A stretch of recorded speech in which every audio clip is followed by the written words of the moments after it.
Hello everyone, welcome back to our channel little chef and mom. आज शेवभाजी करण्यासाठी मी येथे कांदा भाजून घेतलेला आहे, भाजलेला आहे, सालं काढून घेतली आहे, खोबरं घेतले भरपूर भाजून, कोथिंबीर घेतली आहे भरपूर, अर्धी वाटणासाठी अर्धी डेकोरेशनसाठी, लसूण, आलं, हवरी आणि खसखस एकत्रच भाजले आणि कढीपत्ता घेतलाय।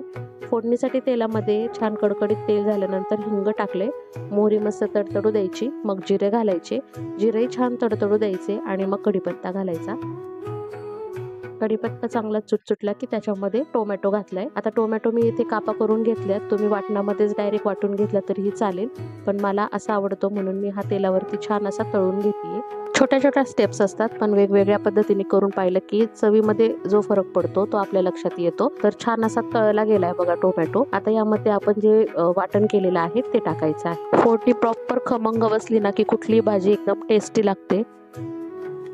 आता वाटण व्यवस्थित परतून घ्यायचं आहे, नेहमीप्रमाणे याला तेल सुटेपर्यंत। अजूनपर्यंत याला तेल सुटलं नाही म्हणून अजून 2 मिनिटं मी परतते।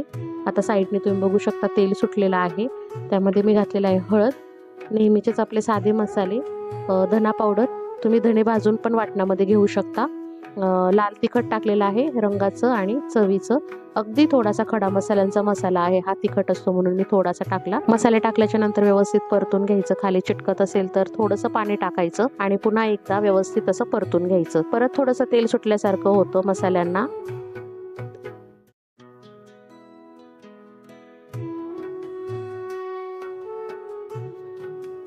जळू न देता सतत आपलं चमचा चालवत ठेवायचा आणि व्यवस्थित मसाला परतून घ्यायचा। आता यामध्ये मी गरम पाणी टाकत आहे, अगदी सोप्या पद्धतीची शेवभाजी आहे ही। गरम पाणी टाकल्याच्या नंतर मंद गॅसवरती याला व्यवस्थित उकळी येऊ द्यायची, म्हणजे तेल त्याच्यावरती येतं व्यवस्थित। आपल्याला किती रस्सा करायचा आहे त्याच्या पद्धतीने पाणी टाकायचं। त्यामध्ये मी थोडं थोडं करत अंदाजा घेत पाणी टाकलेलं आहे, कारण की खूप घट्ट ठेवून चालत नाही भाजी, कारण आपली शेव जी आहे ती पण बेसन पिठाची बनलेली असते। तर ऑलरेडी तुमचा जर रस्सा घट्ट असेल तर नंतर भाजी अगदीच घट्ट होऊन जाते शेव टाकल्याच्या नंतर।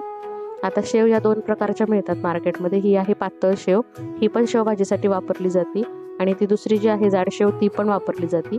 पातळ शेव जी ही असते थोडीशी कडक असते, त्यामुळे ती वापरायची पद्धत, आणि ही जी जाड शेव असते ही जरा ठिसूळ असते, त्यामुळे ही वापरायची पद्धत थोडीशी वेगवेगळी आहे, जास्त काही विशेष फरक नाहीये।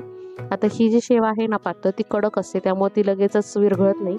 तर तुम्ही भाजी तुमचा रस्सा तयार झाल्याच्या नंतर शेवटी, आता बघा हा रस्सा तयार झालेला आहे, याला उकळी आलेली आहे फायनल, आता गॅस मी बंद करणार आहे। अशा वेळेला कढणामध्येच ही ठेव टाकली तरीही चालते, की जी कडक शेव असते ती, त्यामुळे मी इथे थोडीशी टाकून दाखवतेय। लास्टला कोथिंबीर टाकायची आणि आपण सर्व करू शकतो भाजी। जाड शेवचं मात्र तसं नसतं, जाड शेव खूप ठिसूळ असते, त्यामुळे तुम्ही तिला अगोदर प्लेटमध्ये काढून घ्या आणि वरतून गरम रस्सा टाका।